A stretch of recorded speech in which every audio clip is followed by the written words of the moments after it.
At this time, it's my pleasure to introduce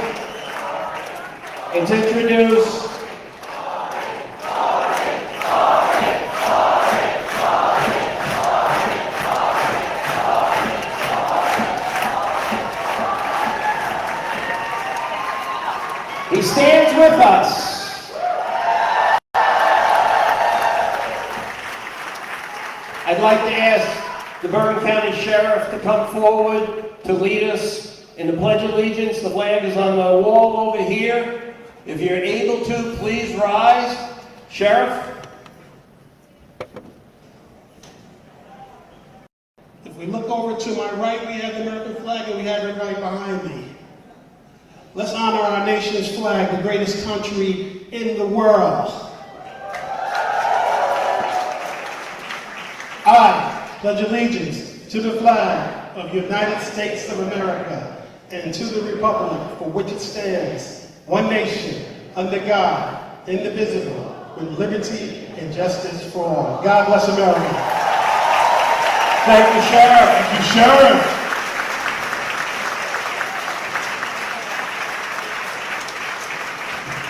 All is beautiful. Please be seated.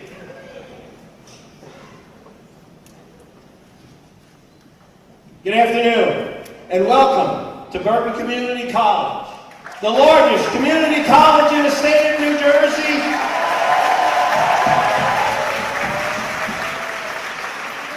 And if I might say, the best.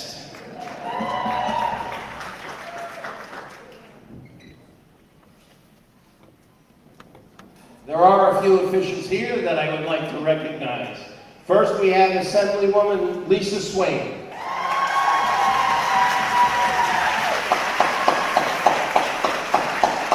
Assemblyman Chris Tully. Assemblywoman Shama Hayder.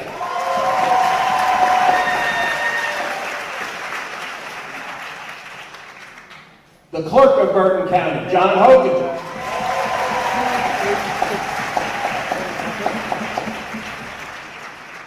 Assemblywoman Ellen Park.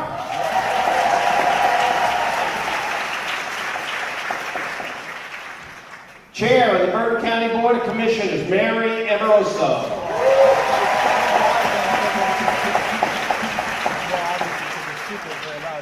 Commissioner Jermaine Ortiz.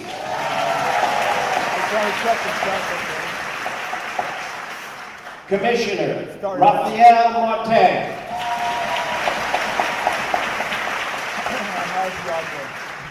Commissioner Tom Sullivan. Channel 1 is the Bulldogs, Channel 2 is the... Commissioner Tracy Zur.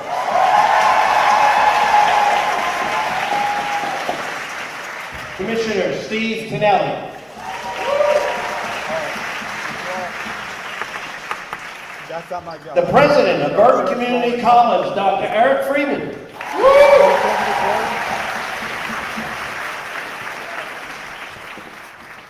And if I miss anybody, I do apologize. I'll take the blame, but I do apologize. So, who did I miss? Oh.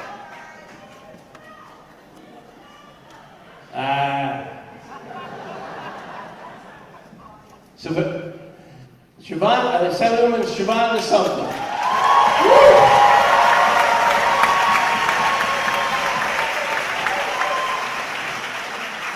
The Chair of the Bergen County Democratic Party, Paul Giuliano.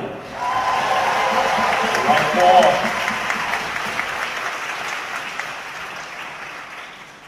And for those of you that don't know me, my name is Jim Tedesco, and I am the Bergen County Executive.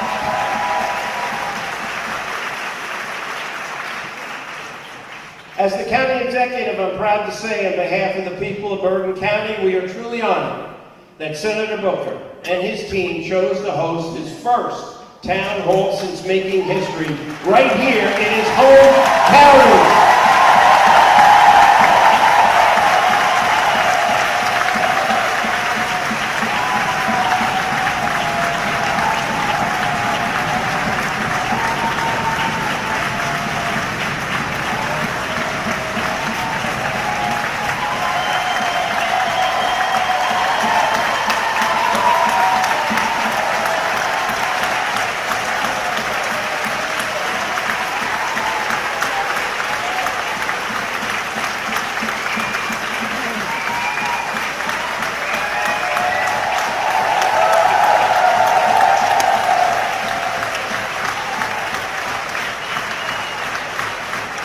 Just days ago, this native of Harrington Park broke the record for the longest speech ever given on the Senate floor.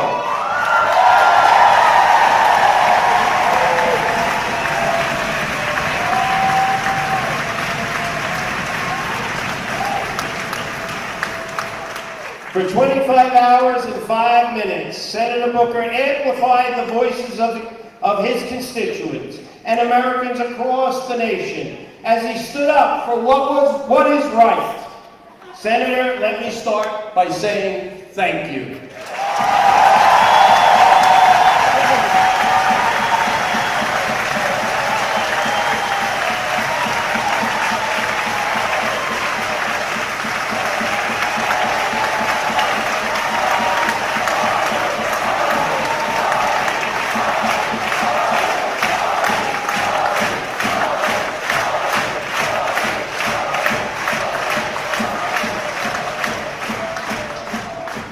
Thank you for standing up for what you believe in. Thank you for fighting for our residents here in Bergen County. And thank you for inspiring all of us. Thank you.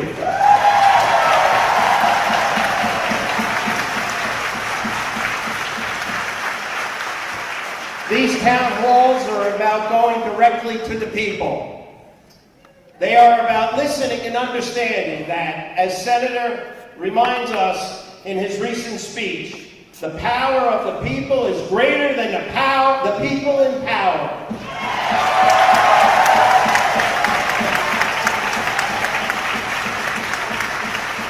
It's fitting that this town hall is being held at Bergen Community College, the county's college, because here we celebrate our diversity, encourage our students to speak up for what they believe in, and empower them to fight for what is right.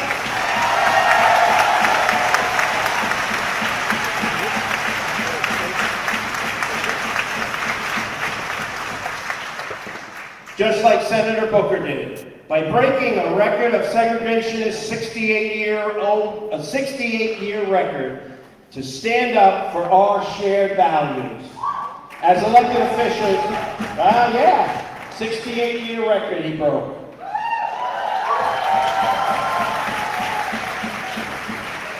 As elected officials, our job is to serve the people and to protect their interests. From his start on the Newark City Council to the United States Senate, Cory Booker has never forgotten where he came from or the people he represents.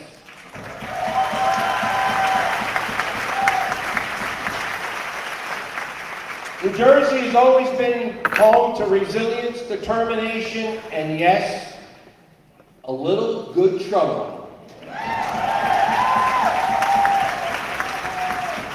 So it makes perfect sense that it was our senator who stood up for 24 hours to speak truth to power.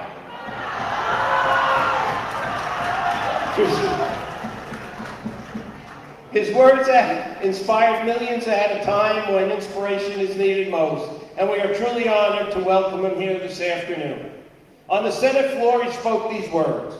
What's most clear to me tonight is that this is just the beginning, that Americans across this country, no matter their title or their party, are ready to be heard.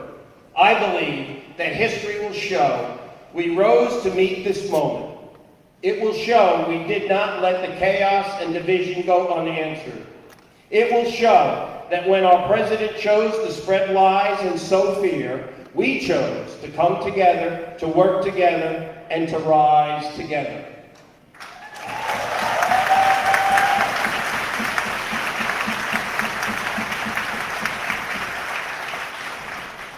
Ladies and gentlemen, now rise together and join me in welcoming home our senator for the great state of New Jersey, Senator Cory Booker. Thank you, everybody. Thank you. County Executive. Sit down, please, please. Enough already. The reality is, I just want to thank Jim. Jim and I have been friends for a very long time, and he's been one of the people that when I was thinking about running statewide, that encouraged my heart and encouraged me to believe. Thank you, sir. God bless you, sir. God bless you, sir. God bless you, sir. God bless you, sir. Sir, I believe in your right to protest. I believe in your right to speak.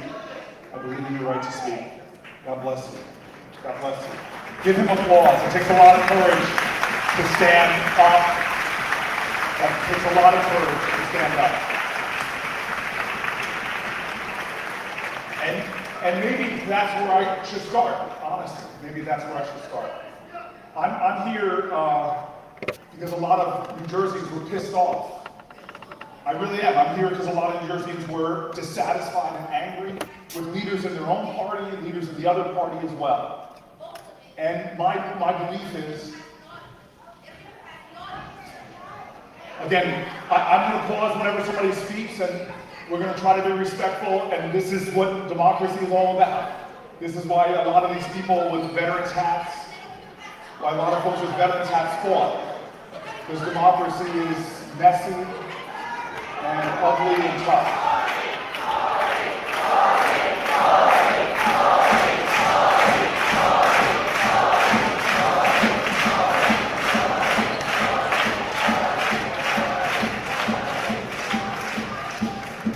So going back to that point, but first, before I go too far away from Chip Tedesco and the other elected leaders here, I do want to say what you said, which is very true to me. And I'll wait for a moment.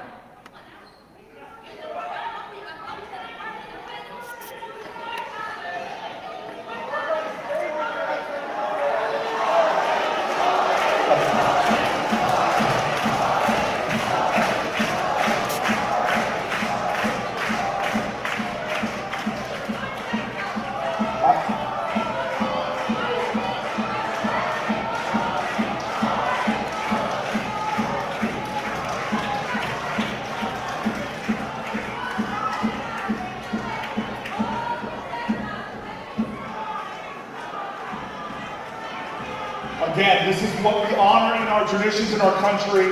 We honor democracies. This is why we have town halls, not for everyone to agree. And I respect people who come. We're not going to let folks disrupt other people. We're not going to let folks disrupt other people, but we are going to create a forum for people to tell me their mind, tell me their hearts. So I do want to go, before I talk about one of the things that pushed me on the Senate floor, I just want to say it is an honor to be here where I grew up. Again, I'm going to say I love you, sir. I'm going to say I love and honor you, sir. I love and honor you, sir.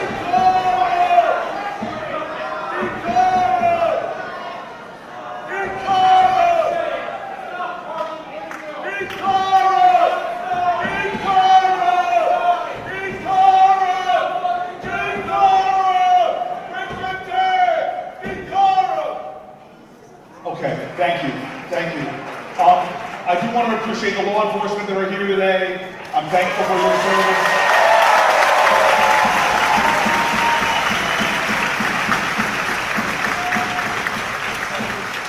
All right, so I grew up in this county. I'm here because of this county. I'm here because of public school teachers and coaches. I'm here because of people who saw things in me that I didn't see myself. And believe me, and it makes a lot of sense that we come back and do this town hall right here in Bergen County after that, and I'm grateful for the Bergen County leadership. Number two, I'm going to go quick because I want to get to questions.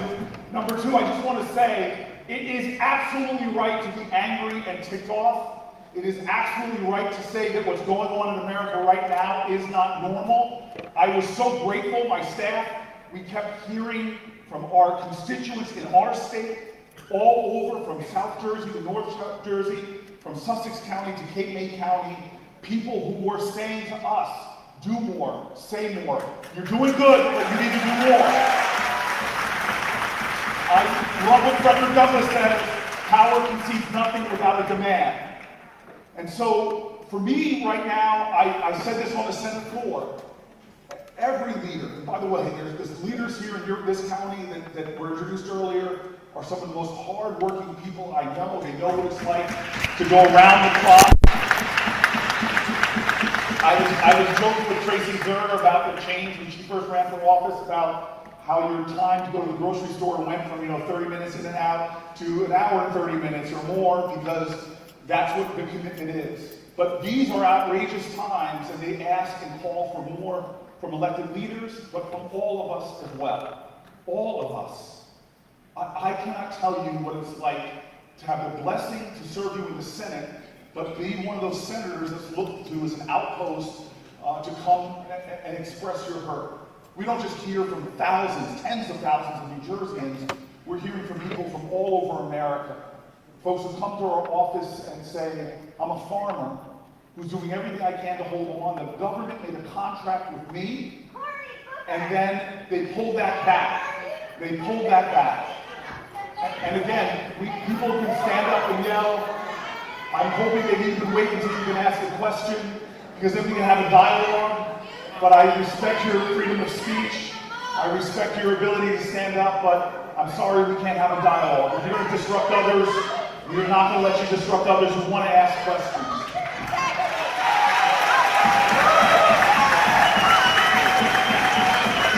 The reason why I'm doing this is to have a conversation about any issue, answer any question, but the one thing we can't allow is people who are going to disrupt others and try to undermine the forum that we created.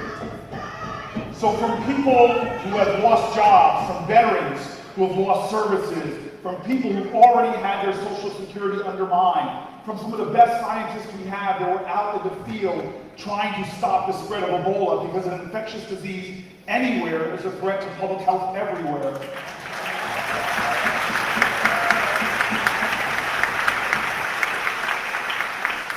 From just the climate of insult and injury where our president and a man named Musk demean and degrade people who stand in the public service. It is very difficult.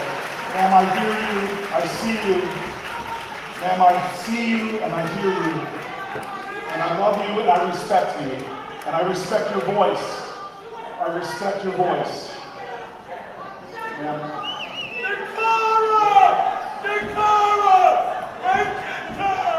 Thank you. Again, thank you to the law enforcement that are here today. Again, one last thing before we go. This is a town hall. Let's have a lot of conversation. We're not going to tolerate folks who are going to disrupt others.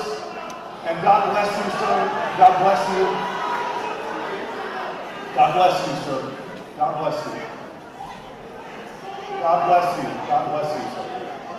Sincerely, I respect you. And you're a part of a great American tradition, but we are not going to allow people to disrupt the opportunity for other people to talk and to engage. All right. Let's just get to the questions. Hannah, Cory, did you have some ground rules you want to put down? Hello, we are going to get to as many questions as possible. We're going to take 2 questions at a time. We have, if my mic runners could raise their hands, we have Casey and Zaire raising their hands. These will be our mic runners. If you have a question, stay where you are. You don't have to get up. Just raise your hand and they will get to as many people as possible. We're going to take 2 questions at a time, and then the senator will answer 2 questions at a time. Okay? Right. And well, you're going to give the microphone to folks. I'm going to confess that last night we were on the Senate floor again until about 3 or 4 in the morning. So if I'm sitting down, it's not out of disrespect at times. I stood a lot this week, and my knees are reminding me that I'm 55 years old and 200 and too many pounds. All right, Zaire, what do you got? From teachers and people all over this country in states where they don't have the kind of resources that New Jersey taxpayers make available, what kind of crisis this is going to be. And if you're a New Jersey taxpayer, and this is not the first time I'm going to say it, because, dear God, we pay too much taxes. We do. Let's just say it. And I'm saying that to say, your federal representatives are partly responsible. Because when Donald Trump took away our state and local tax deduction, and people think this is just for affluent people. I live in a very humble home in Newark, New Jersey. My taxes in the Central Ward, I'm the only senator that lives in a neighborhood, we don't mistake wealth with worth, but my neighborhood is below the poverty line. And yet homeowners in my neighborhood are still paying more than $10,000 in property taxes. This was an attack on working class, middle class Americans. Again, why? For a tax cut that went disproportionately to the wealthiest of the wealthy. And if you're a New Jerseyan, for every dollar you send to Washington, we're what's called a donor state.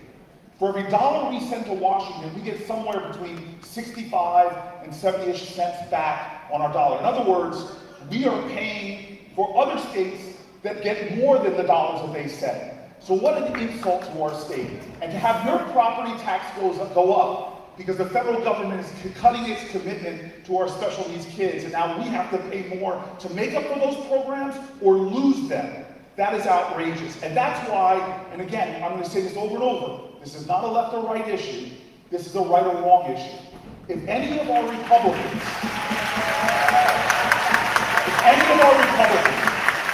vote on a tax plan, give God, because remember how narrow it is in the House. If 3 House Republicans break with the president, this bill sinks. And we happen to have 3 Republicans in our delegation. And if they're going to support something that's not going to restore our state and local tax deduction, or that's going to punish middle class and working class New Jerseyans on behalf of the wealthy of us, who again, I'm never going to hate on anybody in New Jersey. I love all New Jerseyans, regardless of what your income is, but the wealthy in this country are doing very well. They don't need another tax cut. And so if those Republicans stand against New Jerseyans, against special needs kids, against public education, we should stand against them in the next election. All right.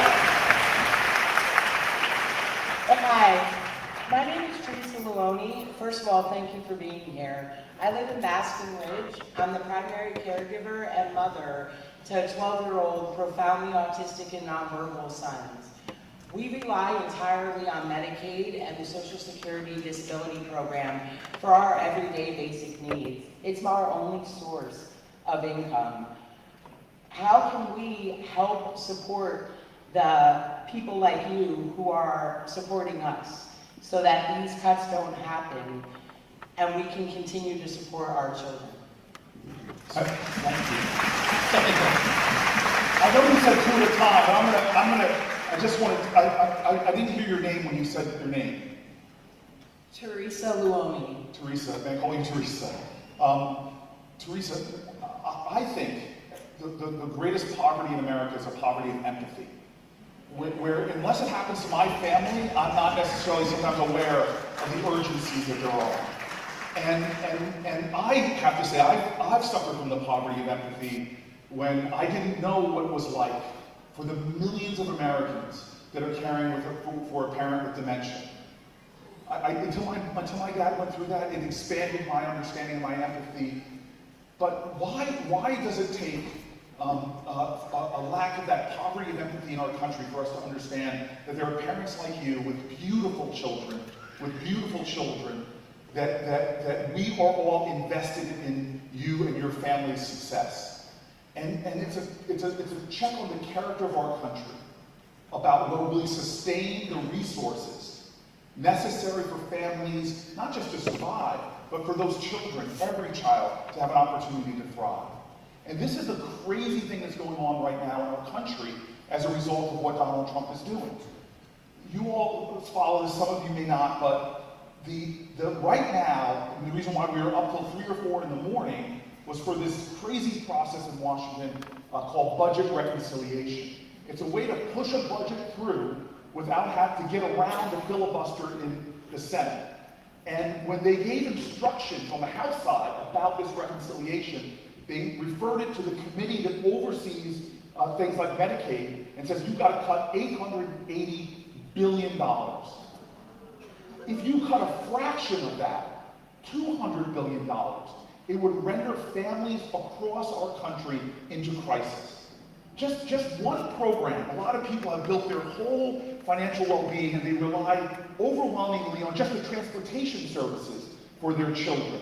To pull that away would suddenly make kids prisoners in their own home and make a mom have to make a choice of, do I work or do I have to stay home and then not have the money to keep the roof over their heads? And so I'm telling you right now, this is not an issue for your family. This is an issue for our country's character and moral soul. And I am going to do everything I can to fight to stop this. And I'm going to be honest with you right now, that is not enough. And so the end part of her question was the part that always moves me. Always moves me. When I was tired on the Senate floor, my staff was like, Cory, you can only have one public cry a month. And you're like 4 public cries into this speech. Because I got very emotional when I was dead tired, and then suddenly I read a person who ended their letter the same way you ended your question. Not like, what are you doing, Cory Booker, but what can I do? What can I do? Not just for my family, but for the millions of families in America that are struggling like mine and are looking at what the House is about to do and looks in fear. And that's why a gathering like this can't be the end of our activism. This has got to be a moment in America where all of us begin to say, what more can I do? What more can I do to help families struggling like yours? And so we've got to inspire other people to get up, to stand up, to speak up, to rise up in defense of America's character and America's moral core. Thank you. God bless you. Thank you. All right. What do you got? What do you got? Now our next question here, Senator, from our friend, Anne Marie. Hi, Senator Booker. My name is Anne Marie Berzecki. I live all the way south. First of all, I want to tip my hat to you for your 25-hour speech on the Senate floor. I'm the president of the New Jersey Association for the Deaf. And on behalf of the deaf and hard of hearing and deaf-blind community in New Jersey, I am writing to express my grave concern that Linda McMahon, President Trump, and the Department of Government Efficiency, DOGE, are taking steps to abolish the Department of Education and eliminate the educational opportunities for millions of students across the country, especially the impact this will have on students who are deaf, hard of hearing, and deaf-blind. With the termination of over 1,300 workers at the Department of Education, our country is left with a skeleton of an essential department under our federal government. In this termination, Linda McMahon inappropriately included the liaison to the special institutions who works in the Office of Special Education and Rehabilitative Services, OSERS, supporting students most in need. The U.S. Department of Education has made significant cuts affecting key programs and positions that serve deaf and hard of hearing individuals. This reduction in force impacts HRSA, Early Childhood Education, birth to 3 programs nationwide, K-12 deaf education, post-secondary programs, interpreter training programs, liaisons to special institutions which support places such as Gallaudet University. I ask that you take immediate action to have Linda McMahon correct her mistake and reinstate the employee who serves this position.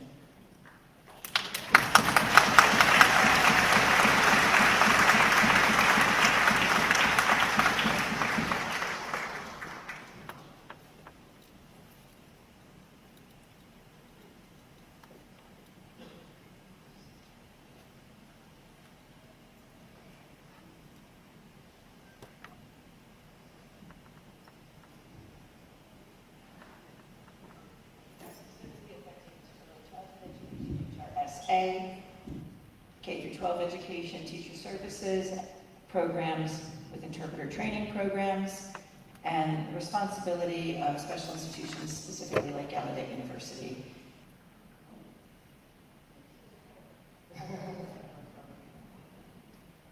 Without the department, we're not able to satisfy and meet the needs, the very serious needs, the serious functioning. And we need to run the programs continually at Gallaudet without interruption. And immediate action needs to happen. And Linda McMahon needs to, I'm sorry. She needs to,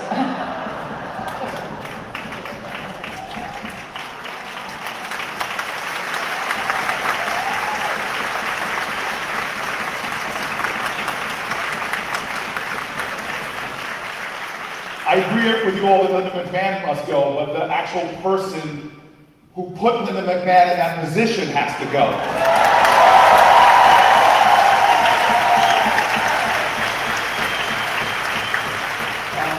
So I want to make sure that my team who's here talks to her more, because we are already doing a lot to write about these specific people and programs that are under assault, but we take a lot of strength from New Jerseyans who know these issues. Literally, there are New Jerseyans who help us write bills, write public statements, and it sounds like you could really be a partner with us in fighting back, okay? So thank you. My chief of staff, Veronica Duran, I'm going to make you stand up because I want to embarrass you really quick. Stand up, Veronica. She's one of the first Latina chiefs of staff in all of the Senate. And in order to get here, after we finished at 3 or 4 last night, she's the one that drove me up here. But the reason why I want to embarrass her is because this was her advice in the town hall. Cory, you've already proven to people that you can speak for 25 hours. Prove to me that you can give answers to questions that are only 1 minute. So I'm going to try to lead my chief of staff to try to go shorter so we can get more people get more questions asked. Hi, my name is Chris Peters. I'm from Hasbrook Heights. This is my son Joseph Peters, who has autism and lives in his own apartment with his aide in Hackensack for 7 years. All right.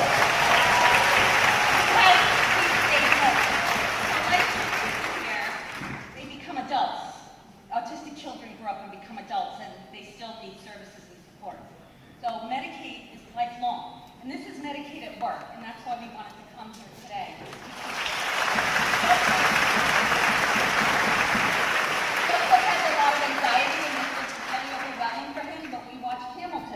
And we talked about Hamilton, and we said, we want to be in the room where it happens. We said, this is the room.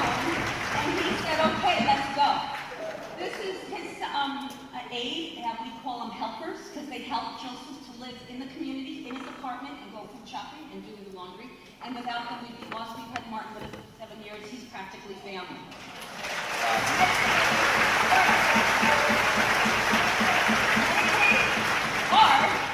My job to do the food stamps, the rental voucher, SSI, DDD, and to do the paperwork and get it done. But it works. For 7 years, he lives independently with supports in his community. A 10% cut would impact this life and all the other ones that are going to need it that are coming down the road, and families like mine.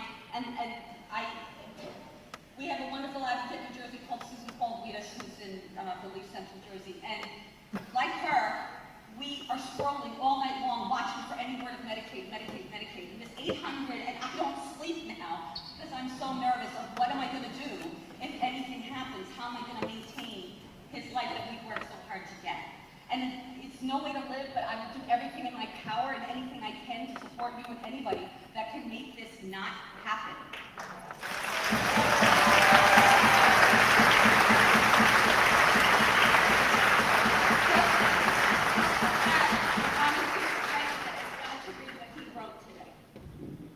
I just want to say I love my house, for one thing. I love my apartment, and just please, please, for the love of God, don't cut Medicaid.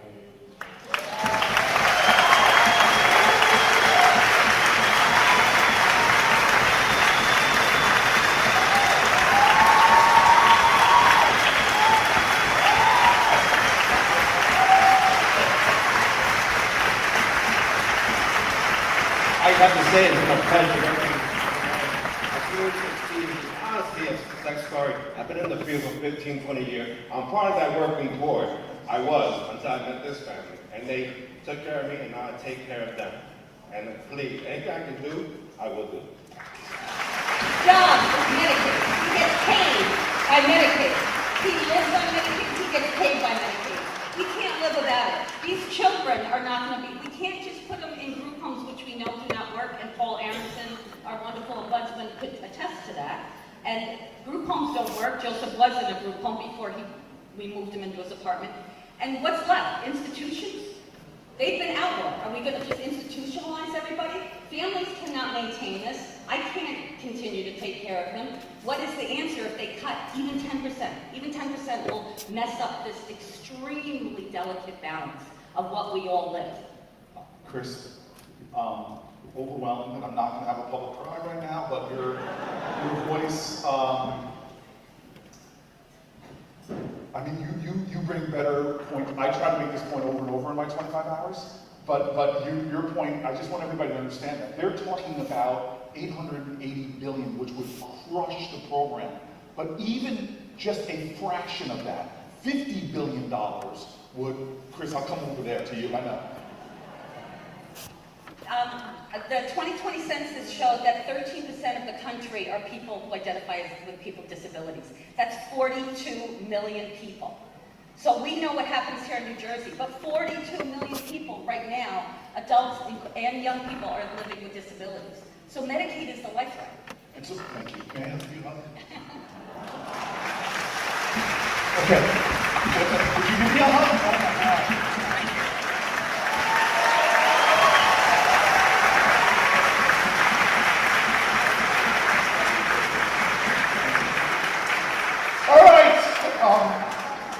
Even a 5% cut, 10% cut, let me explain to you, because again, we are so blessed.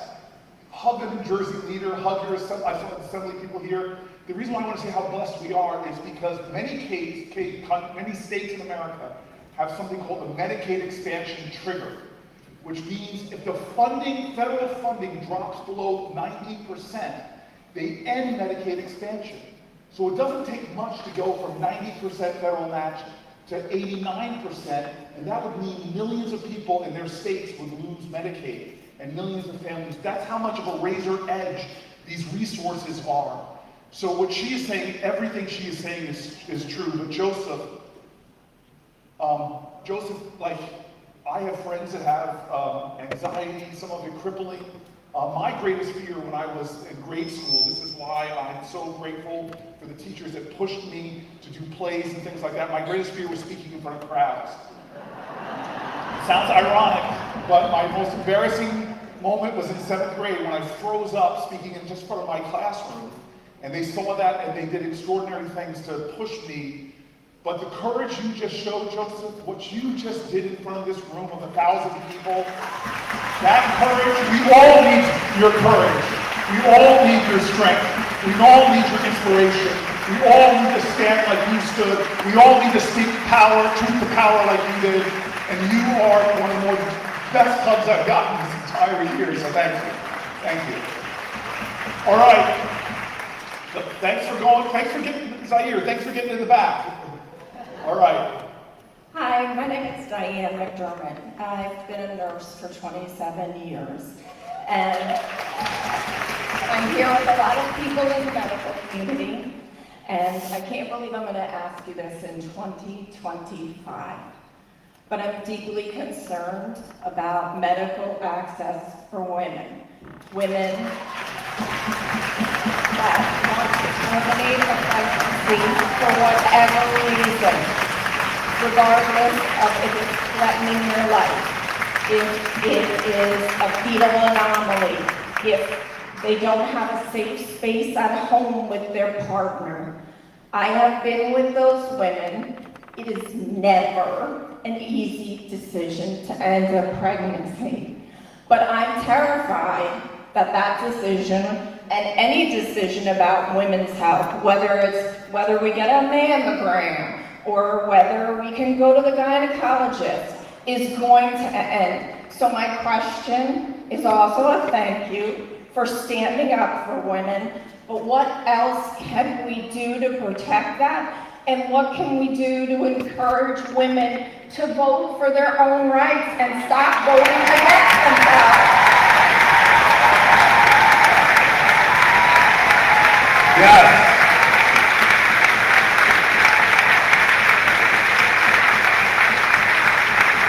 Thank you. Thank you. So basically your question said it all, but I want to just keep giving you some facts that you might not know. So already they've assaulted this administration and Supreme Court picks have done a massive assault on women's reproductive rights, but it hasn't stopped there. This administration is going after Planned Parenthood all across this country, going after access to reproductive rights, everything from gynecological care to maternal care. We are already the worst nation in the industrialized world, the worst, for safety of moms having babies. We have the highest maternal mortality rates in the developed world, and it's already dangerous, and you all know this, 40+% of the women in this country who have babies have it relying on Medicaid. For African American women and Native American women, the death rates are 3 times higher than the majority.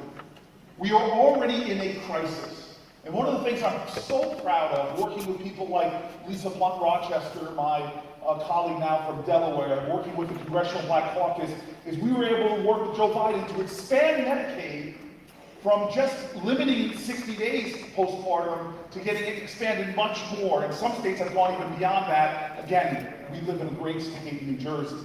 But they are attacking those very programs. But let me go further. What they're doing to the VA right now, I met with women veterans in Sussex County when I first started as a senator.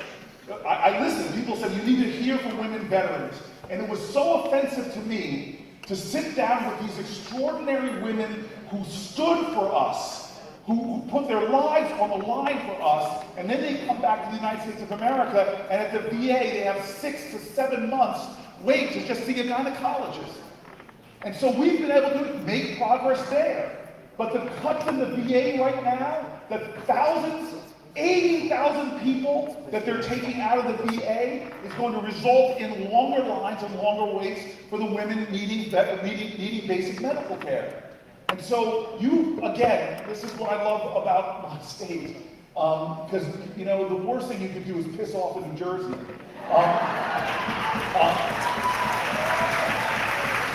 And I'm happy that more people are beginning to see that this is all connected. You come after beautiful Americans with disabilities. You come after our veterans. You come after the people studying at our colleges and universities who are here legally and deny them due process and disappear them to another nation. You cannot go after the fundamental rights and freedoms of some and not threaten the rights and freedoms of others. And I am a senator that will always believe that health care is a human right.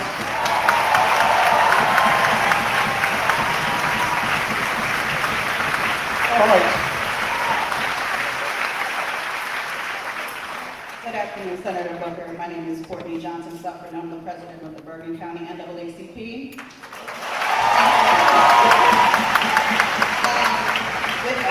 I got to interrupt you. I was raised with Bergen County NAACP members, my mom and my dad. It was the civil rights activism of black and white, Christian, Jewish, Sikh, Muslim, New Jerseyans in the 60s that allowed my family, some of you know the story, when my family was denied a home in Harrington Park because of the color of their skin. It was this beautiful coalition of people and organizations like the NAACP that stood for us. So I'm just honored to see the traditions continuing under your leadership, so thank you. Thank you. So with actual civic and cultural classes being threatened across the country, what would you say to our young people who are becoming disenfranchised and turned off from voting and or running from office? Okay, so first I just want to say, a lot of people are saying, oh, you're being alarmist when you say things, and I mean this. When our country is taking on the tactics of authoritarian leaders in authoritarian countries. When you see books being banned from libraries across our country, things like The Bluest Eye by Toni Morrison. When you see them trying to erase people from history, literally taking them off of our military websites like Jackie Robinson, who was a great veteran. When you see them cutting funding to programs that teach about the beautiful diversity of our country. To me, those are the tactics of authoritarian countries. And America is a great nation, not because we have a perfect history. I'm sorry. there's wretchedness and darkness and cruelty all throughout our history. Irish Americans who faced outrageous discrimination, Irish need not, an entire political party rose to predominance in this country just because they were against Catholics called the Know Nothing Party. I could go through the darker chapters of our country's history, and I'll stand against anybody who wants to sanitize, homogenize, or Disneyify our history. I think what makes our country great, what makes our country great is not the hate that was evident, it's how we overcame that hate, how we overcame the injustice, how we banded together in rainbow coalitions to be where we are today. That is the beauty, because every nation has had that kind of bigotry, that kind of hate. But America's story of making a more perfect union is what makes us special. And people who want to lie about that story or weaken that story, they weaken America. And unfortunately, as we all learned, as I learned one of the early lessons in 7th grade social studies class, when you fail to learn from the mistakes of history in the past, you are destined to repeat them. So for young leaders right now who are worried about civics and how to get involved, I just have one thing to say. Do not wait. You are a leader now.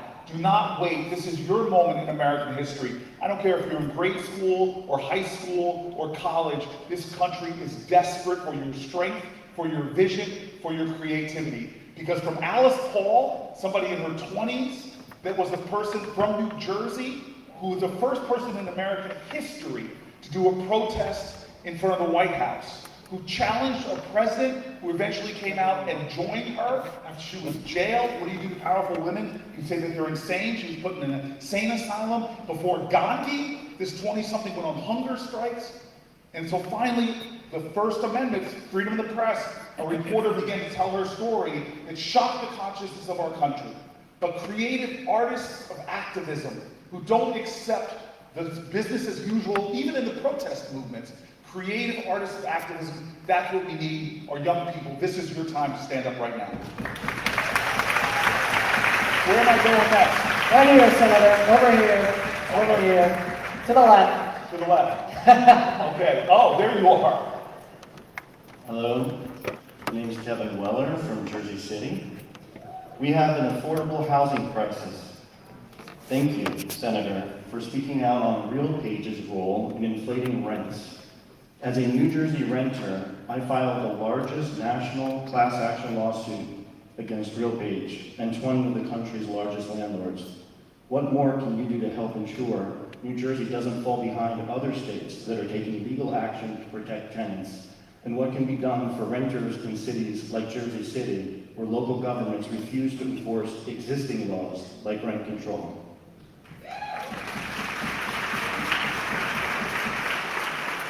I think you know this, but this is how I started my career as an advocate for people who are renting. It is the practices that we turn our back on or sanction in our country are outrageous. What they do to block people who complain against their landlords, they put on these blacklists that we've been standing up against. So trying to rent us for speaking up for your very rights. There are so many things in the rental world that if you told them and spelled them out for people, they would not believe they still go on in the United States of America. And so don't forget where you came from. It was a bunch of grisly elder tenant leaders in Newark, New Jersey. We sued a slumlord, eventually got convicted in federal court, who saw their rents going up and their services going down. They're the ones that came to me one day and said, we want you to run for city council, and I said no. But they're the people who put me into this game, and these kind of issues we'll fight for. And I'm hoping that you are in touch with my team. I want to say this, a lot of these issues come down to localities. Come down to zoning rules and other rules on the local level. And this is why every level of politics is really important. This is why this governor's race coming up in New Jersey in November is vital.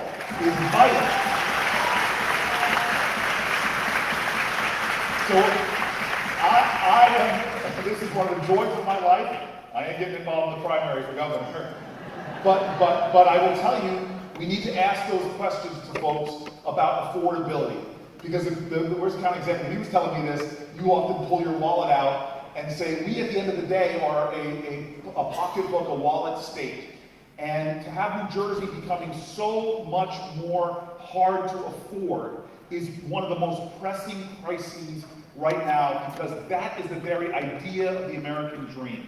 Can I have economic security? Now, I don't think it's the roof, but it's the foundation of the American dream. That if I work hard and I play by the rules, like my friend over there who's a care worker, I can actually not just barely survive, I can thrive.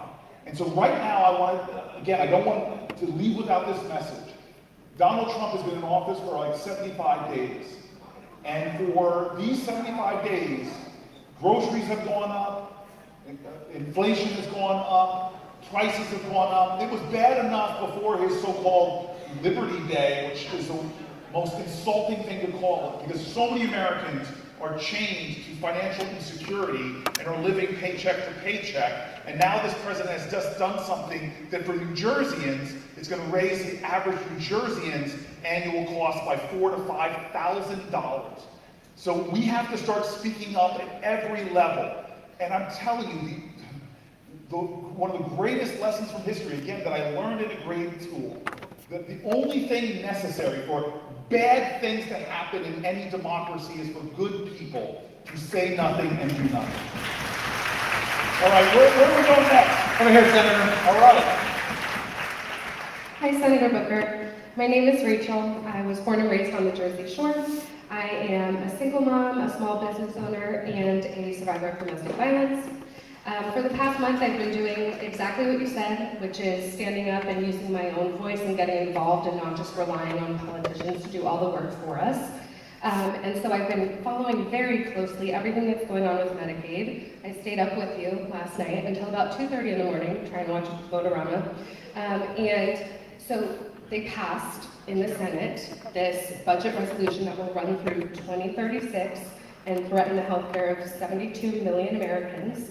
And so what we have left is the House of Representatives. We're doing everything we can here in New Jersey to pressure our 3 Republican members of Congress and get them to do the right thing. But we did see in the Senate last night that I believe it was Kentucky and Alaska, those 2 senators, even though they were Republican, actually voted with the Dems and the Independents.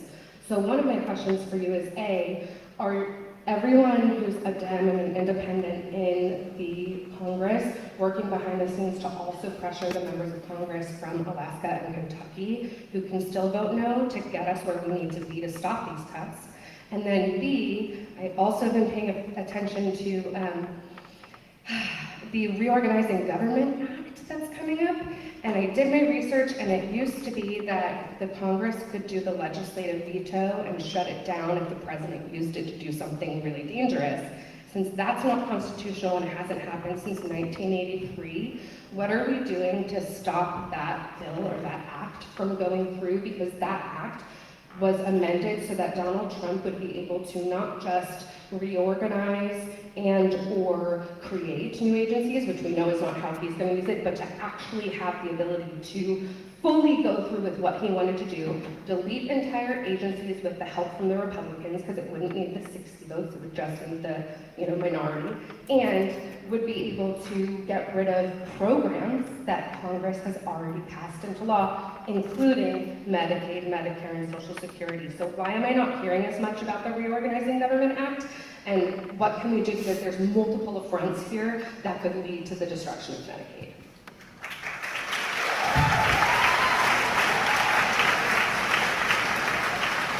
So real quick on both of those issues. The very first issue to me is really one of the most important questions we can ask. Because with the numbers of Democrats in the House and the Senate, we do not have the votes. We do not have the votes. It is going to take, like you saw, the first cracks.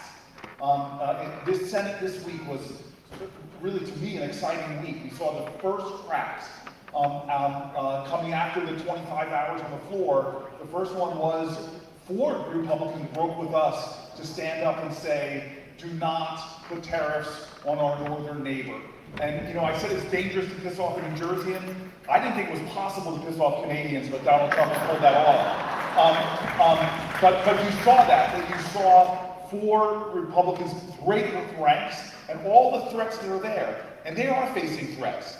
The fact that they have the richest man in the world threatening to drop $100 million in primaries against them, I'm not saying that's justifiable for their compliance, but just to understand that it's a lot for us to pull them over. And so that is the most important thing for all of us, is to open up, as John Lewis would tell me, a path for redemption for a Republican of good conscience that will switch their votes. That's how we saved the Affordable Care Act. And it was, rarely do you see such high drama in the Senate because we didn't know what John McCain was going to do. Murkowski and Collins came with us, and everybody was holding their breath as John McCain went there and voted down. Now, I would love to tell you that it was my persuasive conversations with John McCain, you know, my eloquent speeches that by sitting out in front of his office demanding a few minutes, but not one Democratic senator convinced John McCain. You know who convinced John McCain? The people of the United States of America, and not being silent. So all of us should be thinking, it only takes a little bit more. What more can I be doing on my social media accounts to try to activate others? On my organizing amongst my friends, it only takes a little bit more. Can I afford one trip down to Washington, D.C. when they were doing a rally to save my healthcare? Can I do what these little lobbyists did? I would see these young kids in wheelchairs, disabled children, who would roll their wheelchair up to the United States senators, not with anger, not with hate, but with the appeal of their hearts. Please, sir, if you make that vote, I will lose my coverage. Find out what you can do. Do not let your inability to do everything to undermine your determination to do something in the cause of your country. The second point, real quick, I am going to hear it from Veronica in the car on the way home, but really quick. This is what Donald Trump is doing right now. We have a constitution with checks and balances, and whether it is attacking the third branch of government, the lawyers, you don't vote like I tell you to vote, I'm going to start threatening you and dragging you. And we know in New Jersey, violence against federal judges happen. As Esther Solis, one of our great federal judges, had somebody with hate and misogyny that went to her house to kill her and ended up killing her son and shooting her husband. But Donald Trump whips up that hate. And then we know what he's doing to the powers of our branch of government. He is doing everything he can to erode the checks and balances that the Constitution tells us to have. And so with that kind of authoritarianism instinct, the question that history is going to ask all of us is that when a president was trying to take on tactics that we're seeing, who literally says, when he's asked who does he admire, it's Viktor Orban or Vladimir Putin. When that was going on, what did you do? What did you do? That's the question that I have to answer, and that I'm trying to rise higher to this moment of challenge, but I'm asking everybody here to answer that question, is when Donald Trump tried to tear down our democracy, I stood up.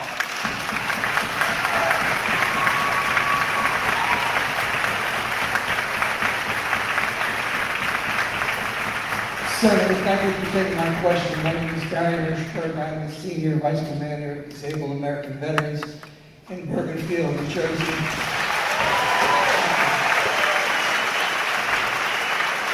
And I'm a combat Vietnam veteran. When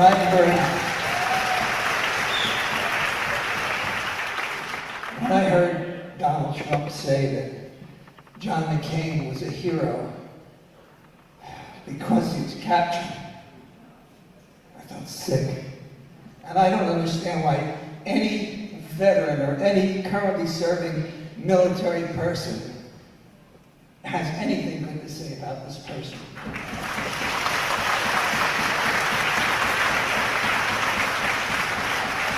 But the amazing thing is 65% of veterans voted for him.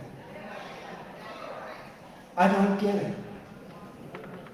And if that 65% had been flipped, we would have the first woman President. I've been doing my best to talk to veterans. Every time I see a veteran in the street, every time I talk to any veterans, I try not to be political about it because, like you said, it's not a right or left thing, it's a right or a wrong thing. And veterans should not be voting for this type of government that we have right now. So I'm asking every citizen, I know where you stand for veterans, I know where everybody here stands for veterans, I know where all America, or most of America stands for veterans. But the people, the veterans, the 65%, they're not hearing it. They're only hearing the rhetoric and the bullshit, that they get from right-wing media. We have to get the message to those veterans. Like I said, when I was talking to some of my veterans in my DAV group, I'm able to get through to them. So we need everyone to get, if you know a veteran, if you know a friend who knows a veteran, talk to them and ask them why they are not getting this message. And we have to stop them from stopping. I'm sorry. No, don't be sorry. You earned that right. You earned the right to your service. Absolutely. Thank you, sir. Thank you, sir. Thank you.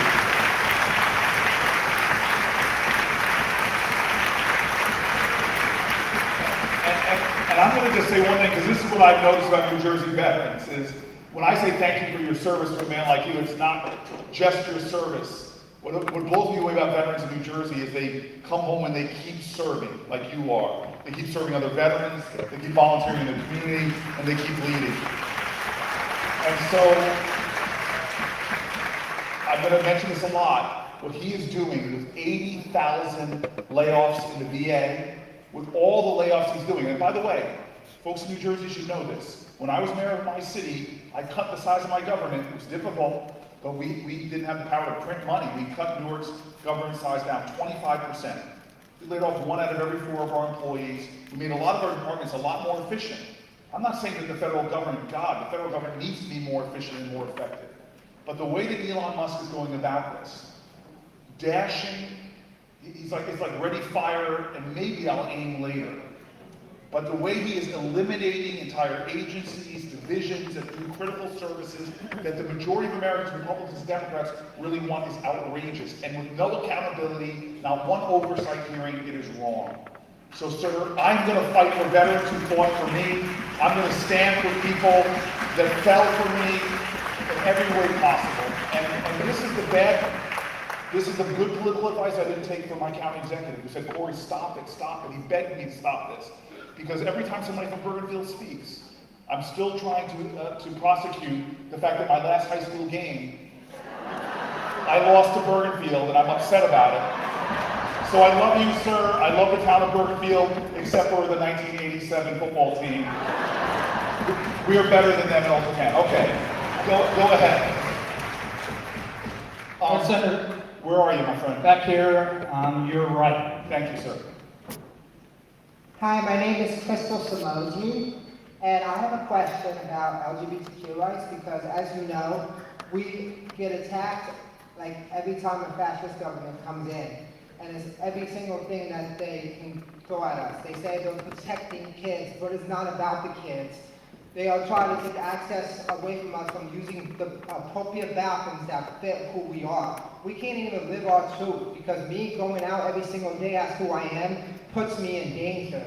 So my question, Senator, to you is, what are we going to do about protecting LGBTQ rights and trans rights for those who don't have a voice that can speak up and for our side? Because after all, Trump's main goal is immigration and trans rights. Every single speech he has, he says things about, oh, trans rights is a sickness and all that stuff. This is not a costume, this is who I am, and I am not about to let him tell me who I am.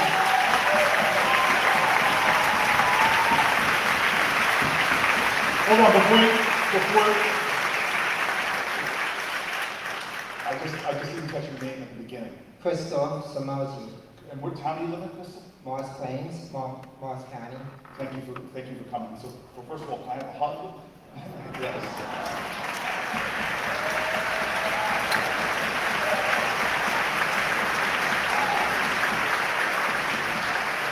So This is what really bothers me about bullies is, and I've seen it my fair share, is they often will first target the people they believe and perceive are the weakest. And from Stonewall to Harvey Milk to some of the activists that lead Garden State Pride right now, they make a mistake when it comes to the New Jersey LGBTQ community if they think we're the weak. And I will tell you this. And I'll tell you, I've never seen anything like this, but it doesn't surprise me that from Pennsylvania, some of you live where you see some of their commercials, that the Republican Party spent hundreds of millions of dollars talking about trans children in ads, demeaning and degrading and whipping up fear and whipping up hate. It is stunning to me how this is a moment in time where they want to talk about trans kids. There are more than 500,000 more than 500,000 NCAA athletes, and less than 10 of them are trans. There are more kids being afflicted by measles right now in Texas than there are trans kids in the NCAA. And instead of talking about the threats to our children, like gun violence in schools,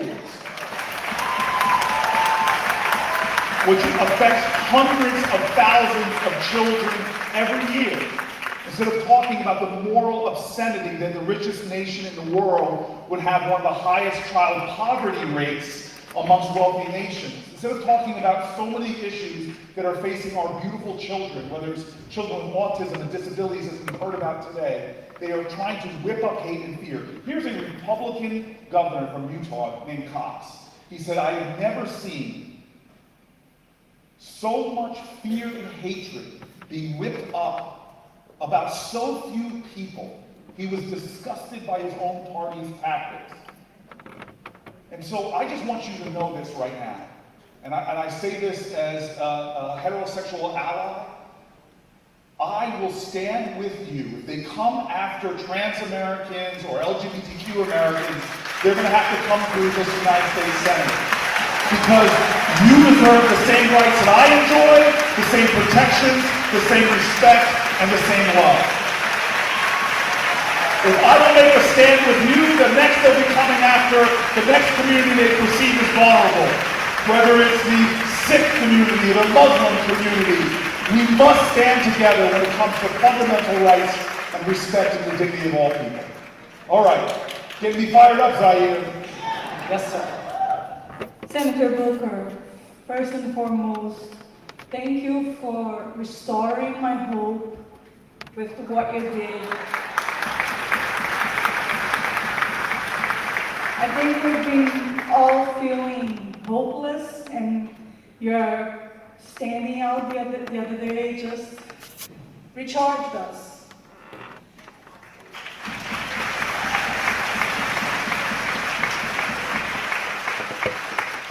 My name is Renata, and I'm from Hasbrook Heights. Now more than ever, we're seeing immigrants being treated the way they have been, and it is criminal.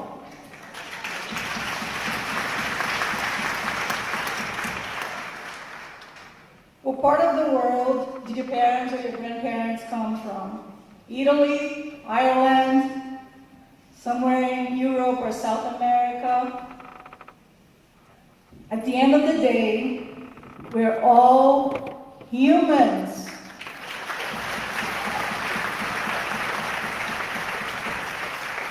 We all belong to the human race. We need to protect legal immigrants and illegal too within the law and regulate immigration in a more humanely and lawful way. What can we do, Senator Booker? Thank you. So I want to start, first of all,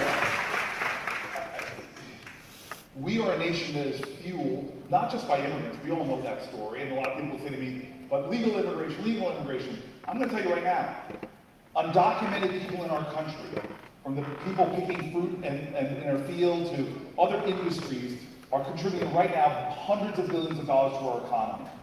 And I'm the first person to say I want to secure the border. We've had a bipartisan bills that have come together that Donald Trump has trashed and stopped us from doing. We should be securing our border, especially not creating an environment where people are literally dying trying to cross this border through horrible places. But where people get it wrong, and this is why in the 25 hours I stood, my staff, who are incredible. They prepared over 1,000 pages for me to read because we didn't want to read Green Eggs and Ham. We didn't want to read phone books. We wanted to go detailed to the crisis. And so the immigration binder, like a lot of the speech, they tried to pull from Republican voices, pull from Republican think tanks. And I love the Republican voices within the immigration binder, and I want to rely on them right now on this issue. So the first is, this idea that our immigration system is broken is true. But one of the ways it's broken is that there are people in our country that are considered now undocumented who have been waiting for so long, trying to go through a system that has been deliberately broken by Republicans. Don't believe me, believe the far-right Cato Institute, who points to this system and says it would be easier to win the lottery to then be able to come into this country when you have even an American spouse, American children. We've so broken the system that it's made it so hard and so much hardship on American families. The second thing I want to point out is what, again, Republican voices are saying. They're saying that vital to our nation's economy is creating a system that is fair. Let me give you another Republican voice. Samuel Alito says that if you are in this country, citizen or not, you have fundamental due process protections that are not being honored right now by this president. Some people might say, oh, they disappeared that person, but they're not an American citizen. Well, if there's no due process, how do you know they're not an American citizen? If they have the right to take somebody off of our streets, throw them on the plane because they don't like their tattoo, and end them up in one of the worst jails on the planet Earth without any due process, where they've already admitted that they've made mistakes. That's not our country. This is a cancer on the soul of our nation, and we have got to say no. There's a way to do this in a bipartisan manner to create more strength and safety and security, but to create an immigration system that serves our economy and upholds our values. That's what I stand for. That's what I'll fight for. Thank you.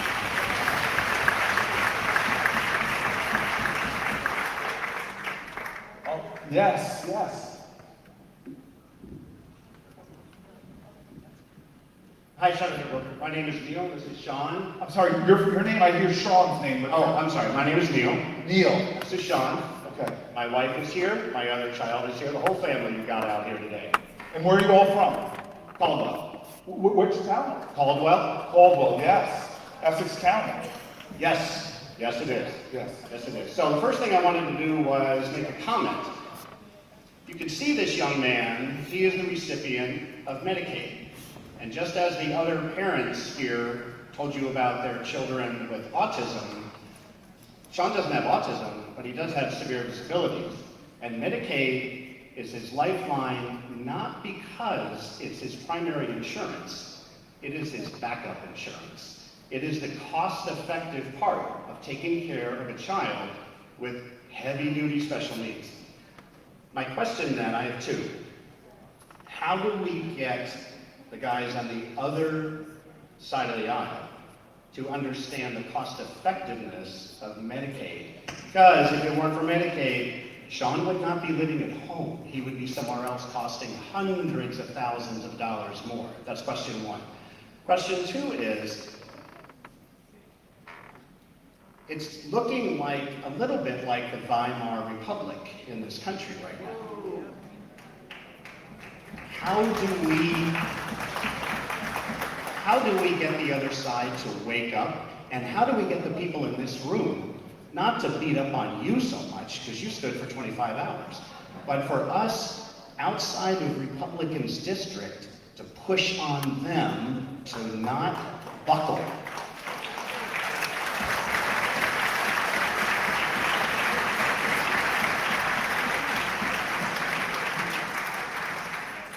So, Neil and Sean, thank you for being here and for your whole family.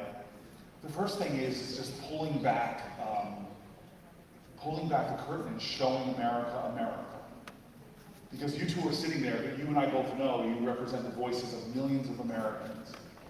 And it's one of the reasons why from the stand I did on the floor, we ran it on all of our social media platforms. We run this now on different live platforms is because the courage that you and Sean have to be here today, we want those voices to try to dispel or address that poverty of empathy. Number two, I want to say to you is this. I always tell people, New Jersey didn't send me to Washington to be a great Democratic senator. They sent me to Washington to serve the whole state of New Jersey and be a great senator, period. And the tribalism in which we speak to each other sometimes, I'm sorry, is that your wife, Neil? Hi, Jennifer. John's mom. Oh, all right. Thank you Thank you. Thank you. Thank you very much for your family, for your courageous, beautiful family.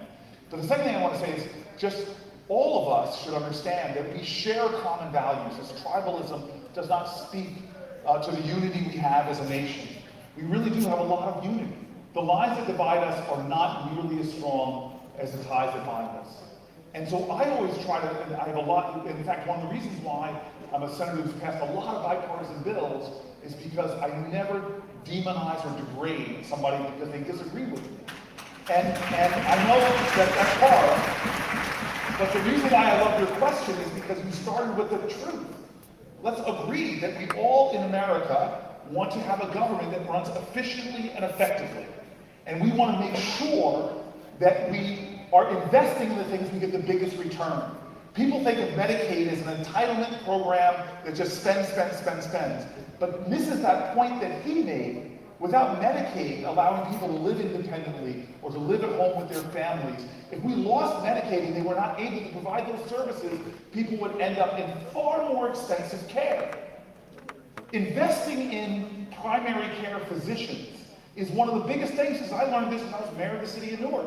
So many people were allowing on hospital emergency rooms for primary care, the most expensive place for care. And then how much money do we spend what they call charity care? I want to get a better word for that, but it comes out of our taxpayer dollars. So what they're talking about is they're appealing to the truth. If they follow through with these cuts, they may cut $250 billion from Medicaid, but it's going to cost our society financially far more on the back end because of the issues that are going to be created. We need to be able to make appeals to people on the other side of the aisle.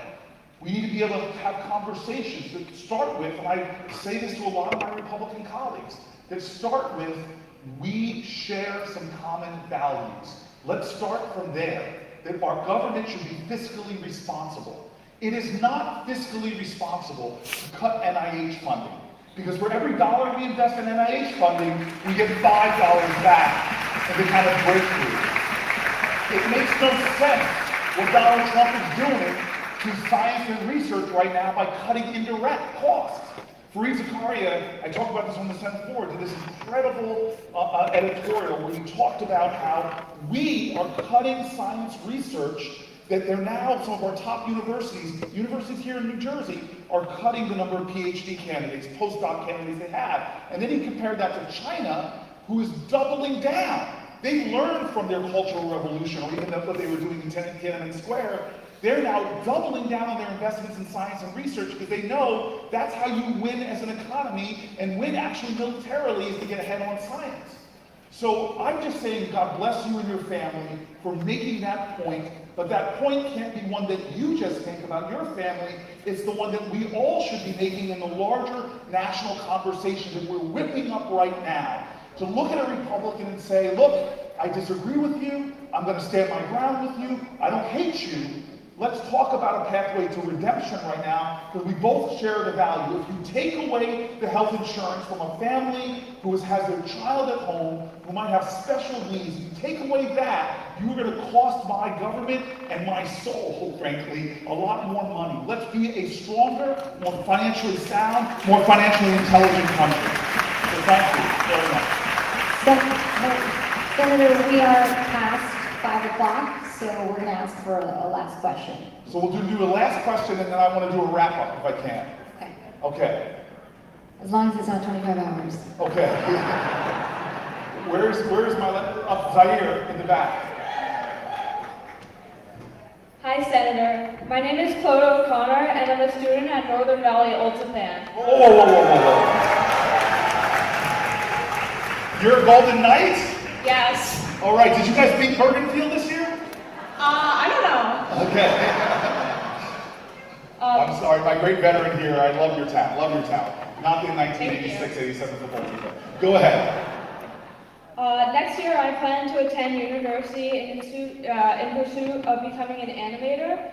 And my question is, do you have a plan to regulate artificial intelligence, to regulate, to preserve job opportunities for artists, business people, and other people who are in danger of their jobs being taken over by AI?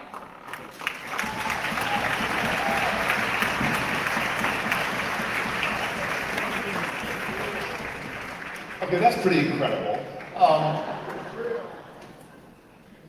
So waves of technology disrupt our country and the world. A lot of people saw waves of technology in the time that the X-Geners, we were coming up. And disruptive technology, the computer revolution, the internet, I remember everybody here remembers how we thought ATMs might end bank jobs. So I don't know what this next wave, it's going to be one of the more revolutionary waves we've ever seen. I'm one of these people that says, let's not fear it, let's get excited about it and shape this technology to empower humanity. Right now, I'm going to tell you, when I was mayor, I had such a frustration about our procurement rules. My friends in the private sector, I see the county executive rolling his head, because you feel my pain, I know it. I was trying to run the most efficient and effective government I could for my taxpayers in Newark, but yet I was strapped with these procurement rules that would force me to pay 2x what my friends in the private sector were often paying for the same things. And I was just saying, God, I know that these rules were written with the good intention to make sure that it was fair and no corruption. I understand that. But when my competitors in the private sector are able to do things for less, why can't I have those same rules? And so I look now to AI as something that can transform the way we do government services. It's a better deliver services, better empower people, better do something called predictive analytics to see a problem before it happens. I want us to be bold and ambitious about what the future of America can be about. And students like you get me so excited because you're asking me a question in AI that's revealing to me as an artist that you might be a person that shapes it. Let me give you an example. I sat in my office, because I love technology and innovation, with a whole bunch of artists that were explaining to me why blockchain technology has transformed their art. Because artists used to be struggling, used to make things, whatever, but now they can turn to the internet, sell their pieces in ways that they couldn't before. And because what happens in the art world sometimes is an artist, somebody buys their work for $100, goes into the market, whips up a demand for it, and they make thousands times the profit of what they paid for it, and that original artist gets nothing. But now with the immutable blockchain, some of that wealth stays with the artist. So I don't want to go too far down this before people start glazing over, but I'm just telling you right now, I don't want us as a nation to get so caught up in talking about other people that we forgot to talk about our common possibilities. When Martin Luther King, in the midst of hatred and violence and bigotry and beatings and lynchings even in our country, when he came to speak before people, he came to speak at the March on Washington, he didn't demonize Bull Connor. He didn't heap hate upon George Wallace. He turned to America and inspired us to dream America, to dream of a greater America. And I think your generation as Gen Z, Millennials, Gen X, my baby boomer leaders, God bless them, this is the last baby boomer president. New generations are rising, and it's our turn to redeem the dream of America, to dream America anew, to put a vision for this country that's so inspiring and so compelling Because I still believe we can be a nation where every child can have food in their belly and a school that serves their genius. I still believe that we as a nation can create a healthcare system where everybody has access. I still believe that we can be a nation that honors our elders, honors our veterans, gives them the dignity that they deserve, and can still be a nation that stands for peace in the globe and justice and a world order that works for everybody. I still believe that America can be the light into a dark world of hope and not bullying, that we can be a light of justice and not injustice. I still believe in the dream of America, and it's our generation's turn. It's our generation's turn to step up and lead out of the quicksand and darkness that Donald Trump has brought to the higher ground of moral hope and audacious ambition and love for all. Thank you, everybody. Thank you. Thank you. Thank you to our incredible sign language, incredible people. Thank you. Thank you very much, everybody. Thank you. This is a beginning. This is a beginning. More people standing up. More people speaking up. More people rising up. You don't got to stand for 25 hours, but you got to stand. You got to stand. Thank you. Get into some good trouble. Get into some good trouble.